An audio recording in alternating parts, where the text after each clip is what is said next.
अस्सलाम वालेकुम दोस्तों, आप देख रहे हैं मेरा यूट्यूब और फेसबुक चैनल। आज दो चार मौज़ूआत पर जो है आपसे बात करेंगे।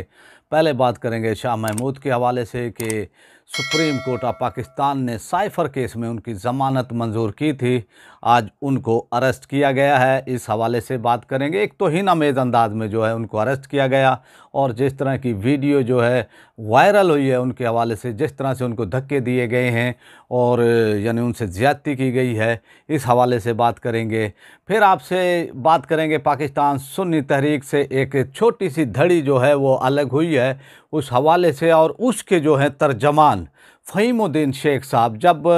मुफ्ती कासिम फ़खरी साहब जब यानी वो टीएलपी के साथ उनके इत्तेहाद की यानी वो बात हुई कराची वो सतह पर, और फिर सहाफ़ियों ने जो उनसे सवालात किए हैं और फिर उनका जो अंदाज़ था उस पर जो है थोड़ी सी बात करेंगे कि किस तरह से जो है यानी सुन्नी तहरीक में एक ऐसा शख्स, नाअहल शख्स जो है बड़ा जमान रहा इतना अरसा, वो भी तर्जमानी पर पाकिस्तान सुन्नी तहरीक की, और इस तरह से जो है यानी काम वो चलाया उन्होंने। और फिर आपने देखा कि सुन्नी तहरीक का किस तरह से जो है यानी इतलात का जो वो शोबा रहा है उसका कोई काम ही नहीं था और वो तनख्वाह भी देते रहे। इस पर भी बात करेंगे। और फिर तीसरा मौजू होगा टीएलपी के उम्मीदवार मलिक साकिब नवाज़ को जो है शहीद किया गया है, और ये किया गया है गुजरात में, और हल्का पीपी 29 से जो है वो उम्मीदवार सूबाई असम्बली थे। इस पर भी वो थोड़ी सी रोशनी वो डालेंगे, बात करेंगे। आते हैं पहले पाकिस्तान की मौजूदा सियासी सूरत हाल में, और जो यानी शाह महमूद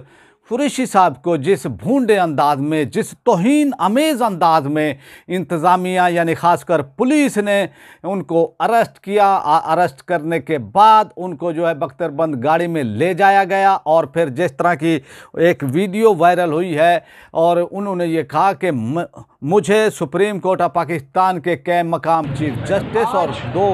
यानी मुअज़्ज़ज़ जज उनके साथ अतर मिनल्ला साहब और इसी तरह जस्टिस मंसूर अली शाह साहब ने ज़मानत मेरी साइफ़र केस के अंदर मंजूर की है, और अब मैं जो है यानी वो अडियाला जेल के अंदर थे, मैं आज़ाद वो शहरी हूँ। लेकिन जिस तरह से रावलपिंडी की पुलिस आई और उनको धक्के देकर भूंडे अंदाज में, एक इंसानी वक़ार एक होता है, एक तहज़ीब होती है, वो अब सूरत हाल जो है पाकिस्तान के अंदर ये नहीं रही है। और ख़ासकर पुलिस की जानिब से जिस तरह से बदतमीज़ाना अंदाज़ अपनाया जा रहा है ख़ासकर पीटीआई के लोगों के साथ, और जिस तरह से उनके उम्मीदवारान हैं तायद वो कुनिंदा हैं उनके साथ जो है सलूक किया जा रहा है, ये एक नाकाबिले फ़हम है। और इस पर जो है हमारी अदालतों को जो है तगड़े एक्शन लेने चाहिए, और ऐसे अफसरान को जो है इबरत का निशान यानी उनको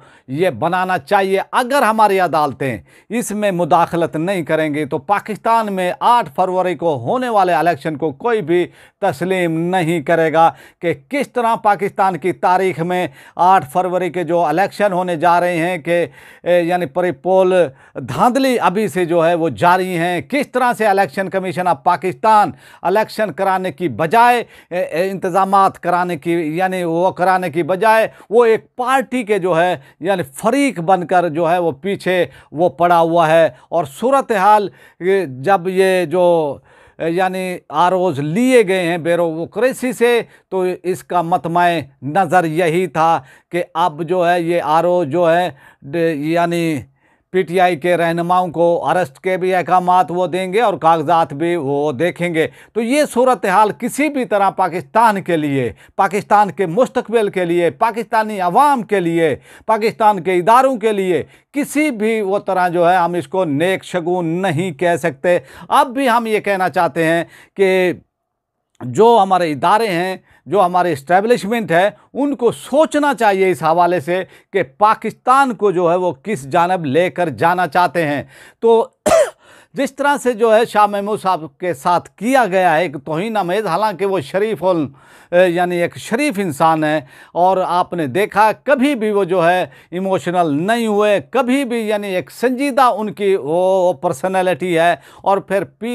वो घराने से उनका ताल्लुक़ है, मुल्तान से, यानी एक जनूबी पंजाब से एक नामवर वो शख्सियत हैं, साबिक वो वज़ीर ख़ारजा हैं, दो बार वो पाकिस्तान के वज़ीर ख़ारजा रहे, फिर वो वज़ीर ख़जाना पंजाब रहे। तो इस तरह की यानी वो है उनकी शख्सियत है, बहुत ही धीमे मिजाज के वो सियासतदान हैं, एग्रेसिव अंदाज उनके अंदर नहीं है, लेकिन उनको भी जो है इस जानिब अब धकेला जा रहा है कि भाई वो भी एग्रेसिव रोल अदा करें। तो सूरत हाल यही दिख रही है कि अडियाला जेल के अंदर और जिस तरह से उनके साथ ज़्यादती की गई है, पुलिस ने ज़्यादती की है और जिस तरह से उनको धक्के दिए गए हैं, ये किसी भी शायान शान वो तरीका नहीं है एक साबिक वज़ीर ख़ारजा पाकिस्तान के साथ इस तरह का सलूक वो किया जाए। आप वो देखें, जब रेमंड डेविस का मामला हुआ था तो उन्होंने पीपल्स पार्टी से जो है इस्तीफ़ा दे दिया था, वो वज़ीर ख़ारजा से इस्तीफ़ा दे दिया था, वो इसलिए कि हुकूमत जो है उस वक्त की जो थी वो फेवर कर रही थी रेमंड डेविस साहब को। लेकिन शाह महमूद व कुरैशी साहब ने भी उस वक्त भी जो है पाकिस्तानियों की अक्कासी की थी और पाकिस्तानियों के जज्बात की वो तर्जमानी की थी। और इस बिना पर जो है आसिफ अली जो पीपल्स पार्टी के को चेयरमैन हैं, उनके साथ जो है उनके इख्तलाफात हुए और उन्होंने फिर पीपल्स पार्टी को खैरबाद कहा। तो इस तरह की वो शख्सियतें एक संजीदा, यानी हम उनको कह सकते हैं उनकी वो शख्सियत है, लेकिन उनके साथ इस तरह की ज़्यादती करना किसी भी तरह जो है शायान शान नहीं है। और हमें सोचना है हमें कि भी हम मुआशरे को जो है किस तरफ लेकर जाना चाहते हैं। जो साहिब इक़्तिदार हैं इस वक्त, यानी उनको सोचना चाहिए। ये इक़्तिदार जो है चंद दिन का है आपका, आप जो है यहाँ पर जो कुर्सी पर बैठे हैं ये चंद दिन है, चाहे वो पुलिस वाले हों अगर ये, या फिर कोई और निगरान हुकूमत हो या कोई और ताकतवर हल्के, कि आप ये इस तरह की जो ये पॉलिसी इख्तियार करके पाकिस्तान को किस जानिब ले जाना चाहते हैं, इस पर जो है यानी गौर ये करना चाहिए। ये इक़्तिदार, ये इख्तियार आनी जानी चीज़ है, आज है कल नहीं होगा। लेकिन सूरत हाल हमारे जो सियासतदान हैं, ख़ासकर नून लीग के नवाज शरीफ साहब को भी जो है ये समझना चाहिए कि पाकिस्तान के अंदर इलेक्शन होने चाहिए। जो उनको चाहिए था वो मिल चुका है, उनकी तमाम वो सज़ाएं माफ़ हो चुकी हैं। तो अब जो है उनको जो है इस तरह का इंतकाम नहीं करना चाहिए, इंतकामी सूरत हाल नहीं इख्तियार करनी चाहिए कि फिर कल जो है फिर यानी आने वाला वक्त जो है फिर आप जो है जेल के अंदर हूँ। आप इससे पहले भी यानी एक दो बार जेल के अंदर रहे, मुशर्रफ के टाइम में भी रहे आप, और फिर यानी पीपल्स पार्टी के यानी अपनी हुकूमत के अंदर भी जो है जेल में रहे। तो आप जो है इंसान को सोचना ये चाहिए कि आगे वो क्या भी हो सकता है। आज आपके पास इख्तियारात हैं, इदारे आपके मातहत काम कर रहे हैं, आप जो हुक्म देते हैं इदारे उस पर अमल करते हैं। तो नवाज शरीफ साहब आपको जो है सोचना ये चाहिए कि कल ये वक्त आप पर भी आ सकता है, क्योंकि आप पर आया भी है तो फिर ये और भी यानी कल आ सकता है, फिर आप पर सख्तियाँ भी की जा सकती हैं। तो इसलिए जो है सियासत के अंदर रवादारी होनी चाहिए, सियासत के अंदर जो है इतनी जो है एग्रेसिव पन जो है नहीं होना चाहिए कि मुखालफिन को जो है तहो बाग तहो यानी बाला वो कर दें। तो इस तरह की पॉलिसी किसी भी वो तरह जो है किसी भी मुआशरे के लिए, किसी भी मुल्क के लिए ताकत का इस्तेमाल जो है किसी भी तरह अच्छा हम इसको अच्छा नहीं कह सकते। अब आते हैं अपने दूसरे टॉपिक की तरफ, और हमारा ये दूसरा टॉपिक है पाकिस्तान सुन्नी तहरीक से एक छोटी सी यानी एक वो धड़ी जो है वो अलग हुई और उन्होंने फिर जो है एक यानी पाकिस्तान यानी तहरीक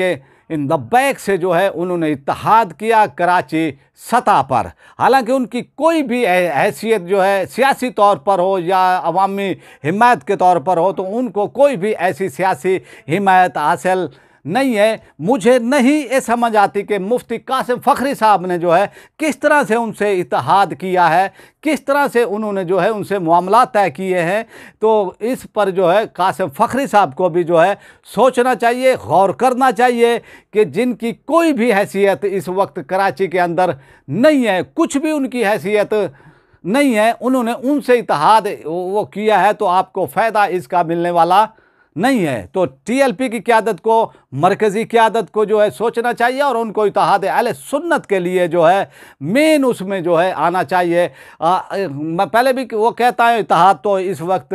यानी नहीं हो सकता है, लेकिन सीट एडजस्टमेंट हो सकती है, मामला तय किए जा सकते हैं और आगे वो चलकर शायद ऐसे मामलात यानी इन पर बात भी हो। लेकिन जो मेरा मेन पॉइंट है उस पर मैं आपसे जो है बात करना चाहता हूँ, और मेरा मेन पॉइंट है पाकिस्तान सुन्नी तहरीक के साबका तर्जमान, और इस वक्त जो धड़ी एक अलग हुई थी, और मैं उनको खाऊ कबीला कहता हूँ और वो खाऊ कबीला का हिस्सा हैं फ़हीमुद्दीन शेख साहब। इनसे जो है आज इनके बारे में बात करना चाहता हूँ। और आप ये देखें, जब साफ़ी ने उनसे सवाल किया कि आप तो जो है यानी आपका इंतखाबी निशान तो है नहीं, और आप यानी क्या इसका वो देंगे, आंसर देंगे, वो जवाब देंगे, तो जो उन्होंने जवाब दिया है वो भी मैं वो समझता हूँ, जिस तरह से वो बोले हैं, जिस तरह से उन्होंने अंदाज़ इख्तियार किया है, जिस तरह से डरे हुए, सहमे हुए, यानी उन्होंने जो है आप ये देखें कि कई साल तक जो है वो पाकिस्तान सुन्नी तहरीक के तर्जमान रहे, और उन्होंने जो है ये तर्जमानी की, और फिर देख लें कि मामलात किया हुए, और यानी वो किस तरह से जो है उन्होंने ये इख्तियार किया है मामला। जब वो बोल नहीं ए सकते हैं तो फिर वो तर्जमान किस चीज़ का है? तर्जमान उनको बनाया जाता है जो बोल सकता हो, जिनके पास मालूमात हों, और वो हर सवाल का जवाब जो है दे सके, चाहे वो साफ़ी हो, चाहे कोई भी आम आदमी यानी आवाम हो, उसका भी जो है वो आंसर, कोई भी वो सवाल करे उनसे वो जवाब दे सके, साफ़ियों से जो है यानी जवाब दे सके। लेकिन जो हमने देखा, इससे वो एक्सपोज हुए हैं और उनकी अहलियत, काबिलियत सबके सामने आ गई है। और हमें ये जो काबिलियत सारे खाओ एक कबीले की यानी हमें सामने आई है। और जिस तरह बिलाल अब्बास कादरी साहब ने भी जो है माइक फ़हीमुद्दीन शेख साहब को वो दिया, तो यानी ओहदे चाहिए, लोगों को जो है ओहदे चाहिए। बाकी जो है चाहे उनको बोलना आता हो, बोलना नहीं आता हो, काम करना आता हो, नहीं आता हो, बस ओहदे चाहिए। तो ये सूरत हाल है खाओ कबीले की। और मैं ये समझता हूँ कि ये जो है अलग हो गया है, तो ये यानी एहसान है, यानी इन्होंने, मैं वो समझता हूँ कि सरवत इजाज़ कादरी साहब पर एहसान किया है कि इन्होंने सारे इस टोले ने सरवत इजाज़ कादरी साहब को जो है गलत रिपोर्टें वो पहुँचाई, गलत उनको जो है मिसगाइड किया, गलत उनको जो है यानी उनको जो है कान यानी वो भरते रहे कि वो जनाब काम हो रहा है। क्योंकि कैद होता है, कैद तो जो है मेन जो यानी फंक्शन होते हैं, वो जलसे होते हैं, और यानी उनसे जो है वो खिताब ये करते हैं। वो जो कैद जो होता है वो आप देखें कि जो है यानी आवाम से जो है, आम आवाम से जो है उनका इतना राब्ता नहीं होता है, लेकिन जो नीचे वाले लोग होते हैं उनका राब्ता होता है। और इन खाओ कबीले का जो आवाम से राब्ता यानी था, लेकिन इनकी जो वो सूरत हाल है वो तमाम जो है आपके सामने है। और जिस तरह से फ़हीमुद्दीन शेख साहब जो एक्सपोज हुए हैं, मैं कई साल से जो है यानी वो सरवत इजाज़ कादरी साहब को ये कहता रहा था कि भाई ऐसे लोगों को जो है ओहदों से हटा देना चाहिए, कि भाई यानी ऐसे जो काम ना करते हों और ओहदे पर हों और तनख्वाहें देते रहें। और अब जो है वो इल्ज़ामात जो है सरवत इजाज़ कादरी साहब पर जो है वो भगा रहे हैं कि उन्होंने काम नहीं किया। भाई सरवत इजाज़ कादरी साहब ने जो काम अब किया है देख लें, अवाम उनके साथ है, वो कराची की अवाम उनके साथ है। और जिस तरह से उन्होंने जर्नल वर्कर इजलास किए हैं, जिस तरह से हैदराबाद के अंदर खिताब किया है, जिस तरह से अवाम उनकी तरफ उमड़ आई है, तो सूरत हाल ये है कि ख़राबी सरवत इजाज़ कादरी साहब में नहीं थी, ख़राबी जो है ये जो एक धड़ी, छोटी सी धड़ी, ये चंद अफराद, यानी आप ये देखें कि इनके फेसबुक के अकाउंट भी उठा कर देख लें तो वहाँ पर जो है इनके अकाउंट पर जो है 2-3 लाइक के अलावा जो है ज़्यादा नहीं आते हैं। तो ये सूरत हाल है इनके साथ। और आप देखें कि पाकिस्तान सुन्नी तहरीक एक बड़ी तंजीम, बड़ी तहरीक पाकिस्तान की, लेकिन उसके तर्जमान का हाल ये था, जो साबका हो गए हैं उनका हाल ये था कि वो उनका सोशल मीडिया जो है यानी बिल्कुल नहीं था। और फिर आप ये देखें कि जिस तरह से वो सुस्त इंसान है, इसके लिए एक्टिव आदमी चाहिए, इसके लिए ऐसे एक्टिव पढ़े लिखे लोग चाहिए वो तर्जमानी के लिए, जो फ़हीमुद्दीन शेख में नहीं थी क्वालिटी। तो ये सब फिर तो होना तो था। अब आपसे चाहते हैं यानी आपसे एक फिर यानी वो कहते हैं कि भाई गुजरात के अंदर हमारा तीसरा जो मौजू है, गुजरात के अंदर तहरीक लब्बैक के मलिक साकिब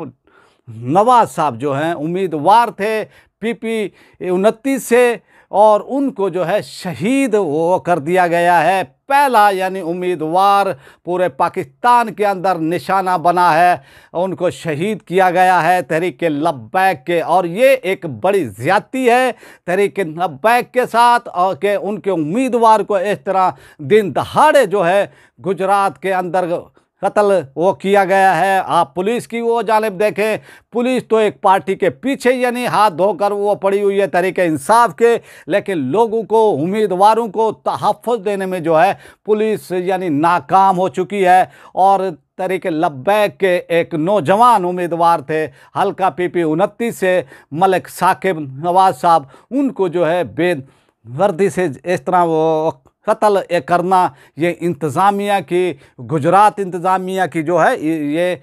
नाकामी है। और इस पर जो है यानी इंतज़ामिया को, पुलिस को जो है वो तवज्जो देनी चाहिए कि जो उम्मीदवारान हैं जिनकी जानों को ख़तरात हैं उनको सिक्योरिटी फराहम करना ये पुलिस का काम है, ना कि वो जो है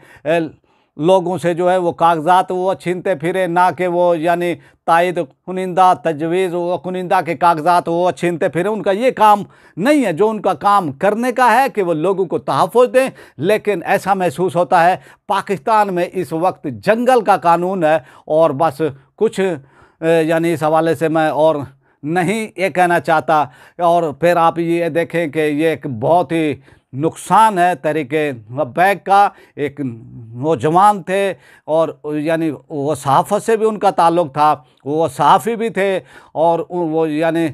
सहाफ़त में भी उन्होंने नाम ये कमाया। और फिर अब सियासत के अंदर भी TLP की उम्मीदवार की हैसियत से भी जो है उन्होंने यानी हिस्सा वो दे रहे थे। तो ये TLP का बहुत बड़ा नुकसान है। और मैं ये समझता हूँ कि इस पर जो है पुलिस को, इंतज़ामिया को वो तवज्जो देनी चाहिए, और उसके कातिल को फिलफौर जो है गिरफ़्तार करके इबरत का निशान बनाना चाहिए। अब आपसे चाहते हैं इजाज़त, और आपसे रिक्वेस्ट है जिन्होंने मेरे चैनल को सब्सक्राइब नहीं किया है वो मेरे चैनल को सब्सक्राइब कर ले, बेल आइकन को प्रेस कर दे, वीडियो को लाइक भी करें, इसको ज़्यादा से ज़्यादा शेयर भी करें, और अपने राय का इजहार कमेंट बॉक्स में लाजमी करें ताकि हमें आपका फीडबैक मिलता रहे। पाकिस्तान जिंदाबाद।